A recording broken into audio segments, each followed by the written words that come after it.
Hello, welcome to my channel. This is Magical Maidens Jewelry Tutorials. Okay, so today what I'm going to show you is something a little bit different.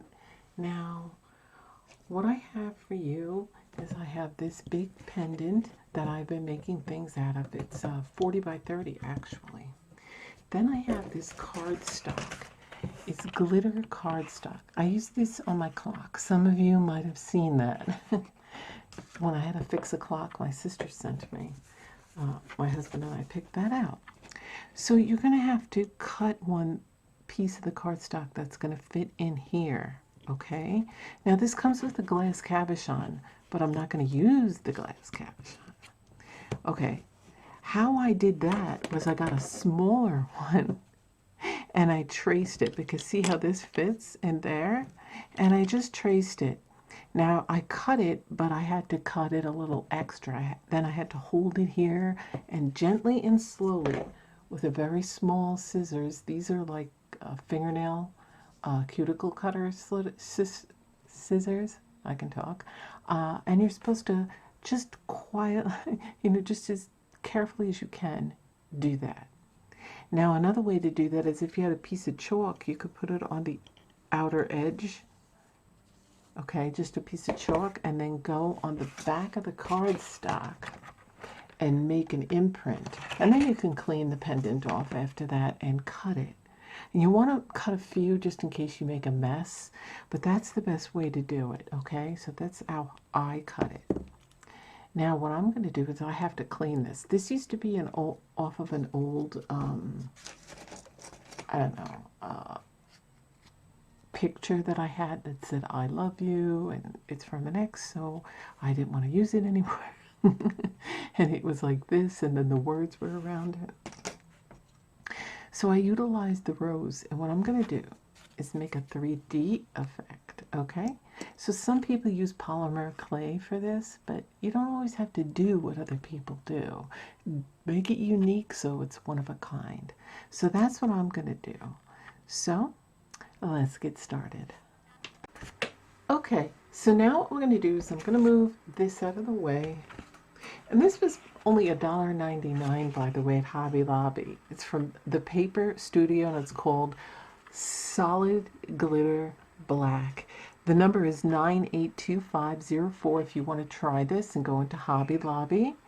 And the Paper Studio. So I'm just going to go like this so that you can read it.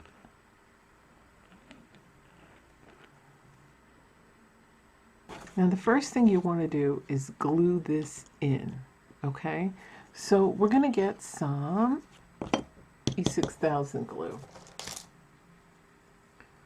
Now I know you're thinking you can use just glue from a glue gun, but that is kind of lumpy and it doesn't give you any time to move the paper around. So if you put that paper, the cardstock, in wrong, what's going to happen is it's going to not look good, and you have no time, and you're just going to have to rip that up and rip the paper, and all that time you took to measure it and cut it out will be wasted. So you're going to take a toothpick and you're just going to rub this around. You don't need a lot, especially since it's not a cabochon and it's only going to be a light piece of cardstock. Okay, so now the next thing I'm doing is I'm going to put my paper down. So you want to do it gently.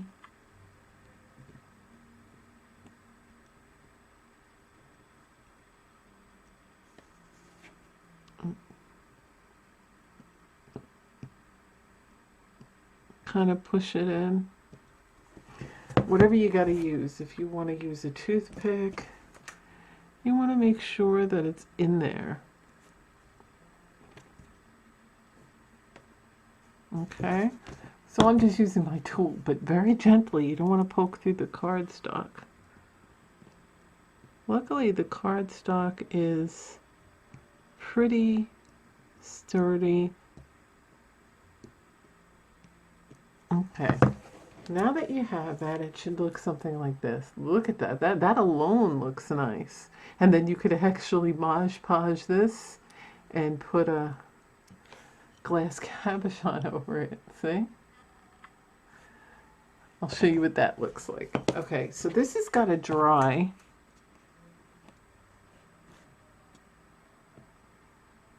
Let's say you wanted your glass cabochon over that, right? Check that out. See how nice that looks? And you would just put Mod Podge to glue this and let the Mod Podge dry, but isn't that something how that looks? Okay, so since I'm not using the matching cabochon for that, these are the 40 by 30. The link will be below this video in the description box for these pendant trays. Okay, so now you could either wait for the cardstock to be totally adhered before you mess with it, and you want to play with it a little, position it until the glue adheres, and I love the way that's glittering. So now what we're going to do is, you can get any type of rose. If you want to mold one out of polymer clay, you can do so. If you want to buy a silk one or what have you. This is an old one. Like I said, I got it off of my thing. You can buy little tiny roses, plastic, what have you. Now what we're going to do is we're going to position it and see where we want to glue it. What I did was I took a plastic rose that I had that was off of an old picture. It had a stem, which I'm keeping for another craft. I can paint it. And I cut it off the stem. I cleaned the dried glue because it had glue like that, because it was on a wood picture. And I cleaned it up and I rinsed it. And then I just used some E6000 glue and a toothpick, and I put very little glue and centered it in the cardstock. So now some of you may have seen these pendant trays. Some of you may see these pendants with roses with the black background, but they use polymer clay. Now, I've never used polymer clay. I'd like to, but then again, that's more money. You got to buy things, and not all of us can spend all the money on all these different supplies. Not all of us know how to use it or want to use it or whatever. You know what I'm saying? I'd like to one day when I have a little extra money, I'll get a bunch of polymer clay and use it. But until then, I'm going to use what I have. So this is very affordable. You don't have anything like I have, you can always go look. You can get a smaller one. But I used what I had at hand. You can get a smaller rose, you can use a silk rose, but plastic is actually a better thing to do. So if you can find a plastic one, then use that. And there it is, just some cardstock and that and some E6000 glue. Now I'm going to put this a little neater. So now we're not done. I gave this a chance to adhere. With E6000 glue, you should actually give it 24 hours to cure before you sell it or wear it or give it away, okay? So now what I'm going to do is I'm going to get my E6000 glue ready. And what I'm going to do is I'm probably going to get some tweezers, whatever. And then what I have is some acrylic gemstones. Now, I got these at Hobby Lobby in a bucket. It was a plastic bucket full of different sizes. They're all round, but they do have ones with different shapes. But I want it round because it's typically what I use more of. So they're different sizes and different colors of round acrylic gemstones. They're about $11. Sometimes they're $9, and sometimes they're on sale. So we want a little extra. I like things a little extra. I'm a little extra, so this is going to be a little extra. Let's add some bling to it, you know. Now, I like the really small ones, okay, because it goes good with this. You don't want to overpower it with the bigger ones. So they have big, medium, and small in the colors. So what we're going to do is, before you glue it, you should place them where you want. Now you could certainly go all the way around with it, but I like a little of the filigree showing. So what I'm going to do is I'm going to take my little toothpick and just get a little bit of glue. See, it's very little. I don't know if you're getting this. I'm sorry about the lighting. I have a lot of lighting on for some reason. I got a little glue on there. And I'm going to pick this up.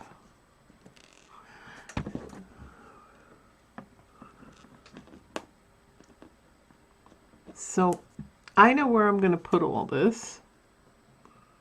I'm going to get a little of the glue on the back. Now you can certainly do this with your fingers.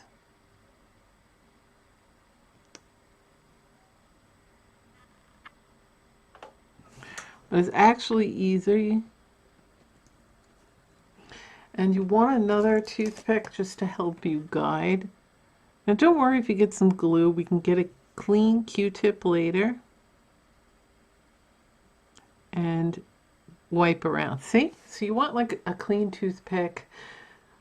You want at least 2 or 3 toothpicks, one with the glue and then one to like push down because it is tiny.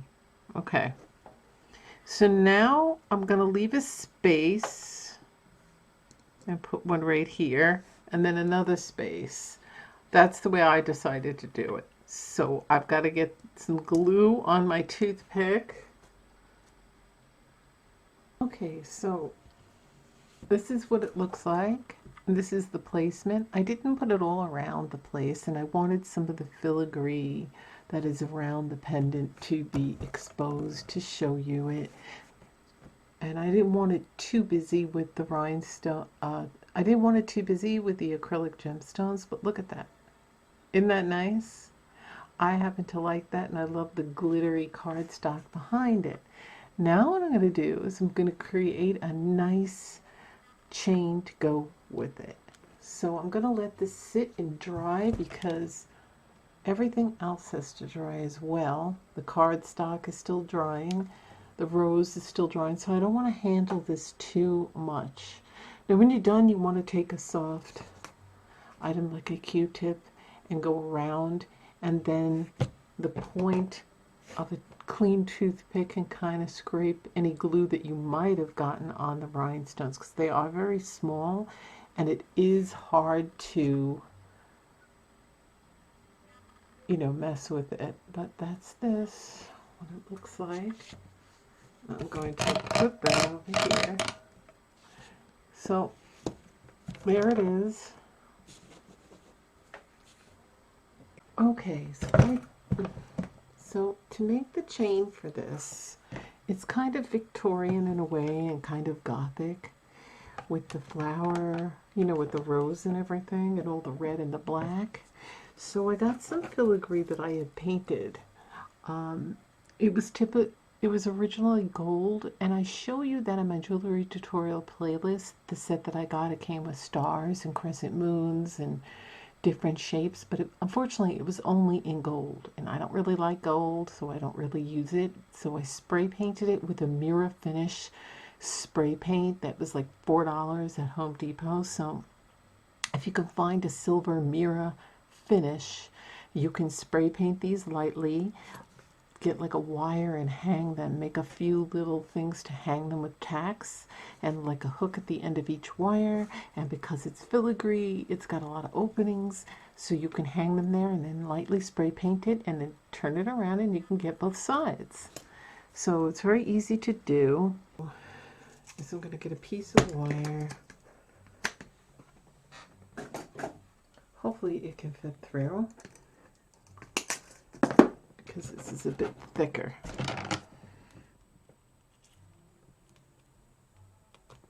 And it is. And then I'm going to make a loop at the end.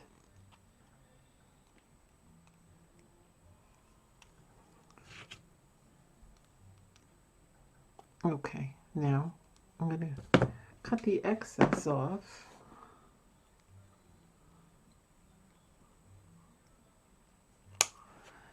And do the same thing on the other side.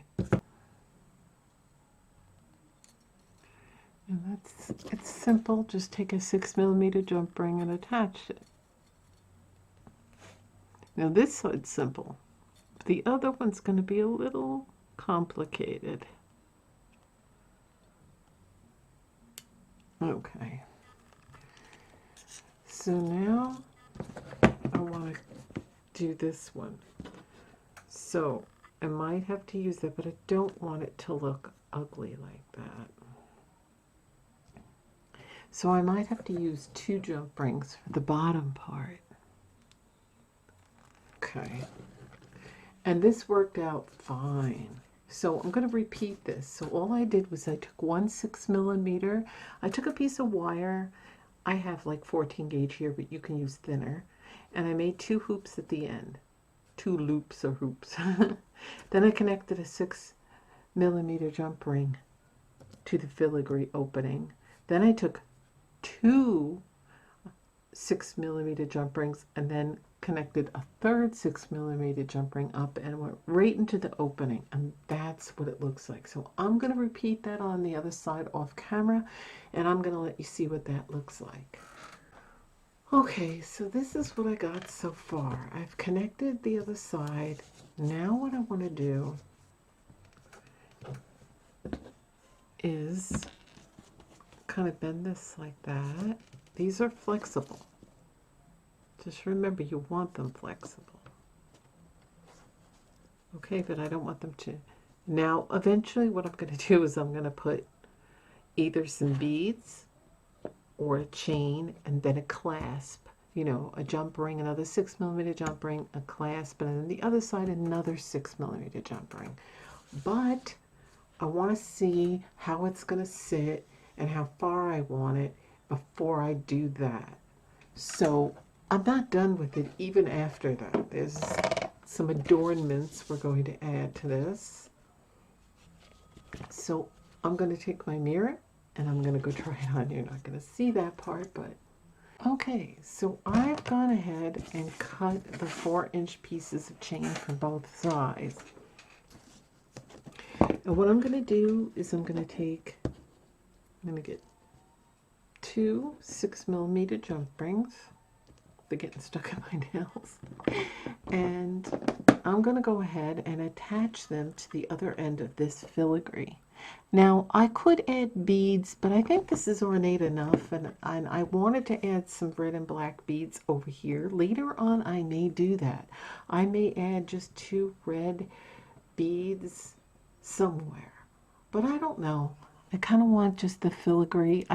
I usually change my jewelry up later on, sometimes that I made something and I got a better idea, or I just get tired of the way it looks and I want to change it up and renew my jewelry, and then I do it a little different with a different idea. So I just took my 6mm jewelry and I'm attaching it to the other side of the filigree, and I'm gonna make sure that this jump ring is closed. Sometimes they look closed, but they're not, and I hate that. Okay, so that's nice and closed. Now I'm going to do it to the other side. So it shouldn't have been 4 inches. It should have been either 4.5 to 5 inches. So I would cut the chain for 5 inches to hang, but I just added some 6mm jump rings. You'll notice that in some necklaces that you purchase, they do the same thing. They're thinner than the chain because they give you leeway to have an extension. So that's not bad. Now what I'm going to do is I'm going to get some of my acrylic gemstones and my E6000 glue. I'm going to have my tweezers and I'm going to have my toothpicks. And why? Because I'm going to pick out some red for that. And then, now I might do something over here because some of the paint had smeared. So I don't have an oval one, but I might somewhere. Okay, so now what I'm going to do is I'm going to glue some more of these acrylic gemstone. And as you see, I placed some of them around already, but I didn't glue them yet. So I'm going to glue them now. And again, you can use your tweezers, your fingers, whatever you want. But I'm going to go ahead and get my E6000 glue. And I'm going to start. I'm going to let you see the way it sits on me, but I'm going to be careful because everything is wet. All the glue has not dried yet. Okay, so here it is, the finished product. Now I did scrape a little of my silver paint off, but that was my fault, but I'll touch it up. You got to be careful when you're doing this. So look, it's a Gothic type of Victorian necklace now. If I get tired of these silver pieces here, I can easily put a red bead or a black bead to tie in with the cardstock. I might do that later. I'm not really sure. I kind of like these pieces because they're, you know, little Victorianish with little flowers etched in there, and they're a little Victorianish with little scrolls. But there it is. I'm being careful because I just glued the acrylic gemstones to it. I'll put that extra light on. There it is. Now, if you don't really care for this part of the way that I made the chain, you can always, now if you wanted it up higher, you can do that. But I wanted it this way because it's not really a choker, it's a necklace, and it looks really nice around the holidays, a little something red, and it's different. It's great for there's my cat. It's great for Valentine's Day. So it's great for Valentine's Day and whenever you really want. I'm going to dim the light a bit so you can get a better look. Okay. Sometimes when you dim the light, you can get a better look at it. And that's it.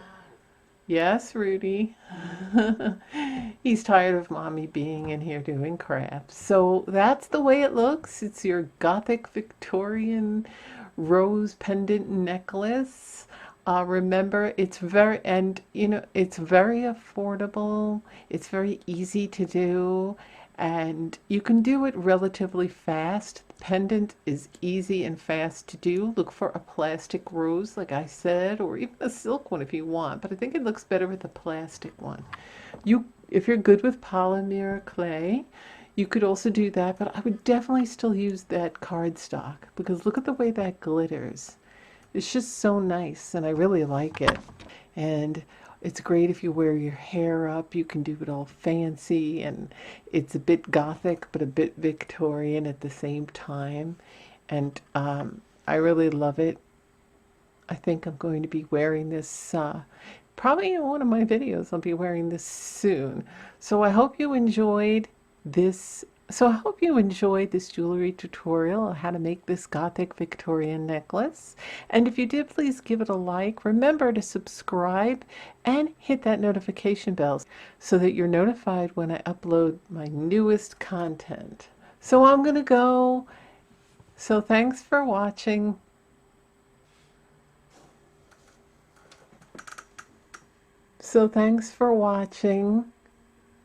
And I'll see you in my videos. Bye.